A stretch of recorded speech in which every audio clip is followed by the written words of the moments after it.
which means you're studying the company culture, you're understanding what they sell, you're meeting the people that work there, and you're getting a feel for yourself. Do I really want to even be here? And I need you to think of it that way. Do I want to be here? Do I want to add value to this organization? Because I'm such a valuable individual. Do I want to add value? When you look at every single opportunity that way, I'm telling you, will show up in interviews like you've never shown up before. It's very critical that you own that. It's what we teach. It's one of the things that we teach in our program around just the mindset walking into these interviews. You are running these things here. You are the asset. You are the thing to be acquired. Does this company deserve it? So that's what I would say to the question of what companies could I work for? Because really, you can work for any of them, but do they deserve to have you? And the only way for you to find that out is understanding their culture, understanding their people, and understanding if their people are representing their culture.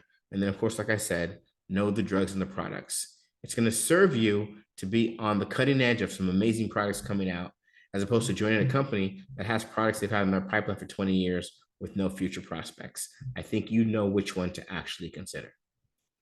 All right. What does a regular day in the life of a medical sales rep look like? I'm going to keep it super simple.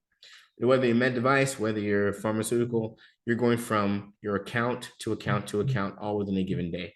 For med device reps, they're getting into hospitals, they're going from cases to case to case. For pharmaceutical sales reps, biotech, they're going to clinics, clinic to clinic to clinic.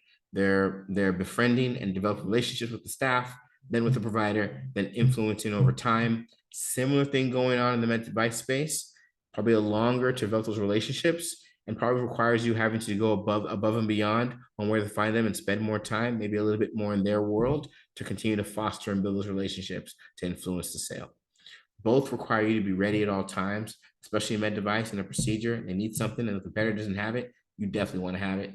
And you need to be ready too, because in the pharmaceutical world, and you're in front of that provider, and the provider tests you because some other rep from some other company said something and you don't understand or know it, credibility lost. So both of them require you to develop a lot of trust and credibility. But as far as what a day in the life is, it consists of you going from account to account until the day is up. And then, is it a stable job? I love this question. I'm going to answer it. It is. It is. Because if you get fired in a farmer job, you're always going to get another farmer job. It's the way it works. If the farmer job gets bought up by another company and let the whole team go, every single member is going to get a new farmer job. It is literally the way it works. Once you're in pharma, unless you choose to be, you're pretty much never out. And when it comes to med device, the same thing applies. Now, what I will say is if you get into pharma or med device, then you stop for 4 years and you try to jump back in, I'll still say you can jump back in, but it's going to be a hell of a lot harder. And it's not going to be the sure shot that I'm talking about right now.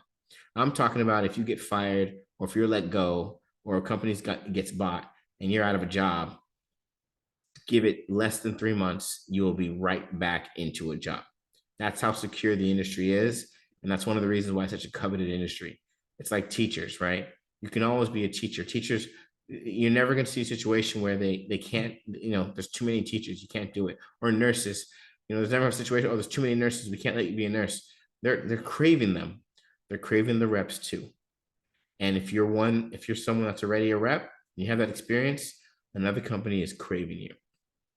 So I hope this helps. I created this video because these are the most common questions we get. I wanted to get them answered, get you something that you can look at and review anytime, and hopefully shed some light on your search. Good luck out there. And I hope you've considered what we can do for you as far as getting a job with the Medical Sales Career Builder.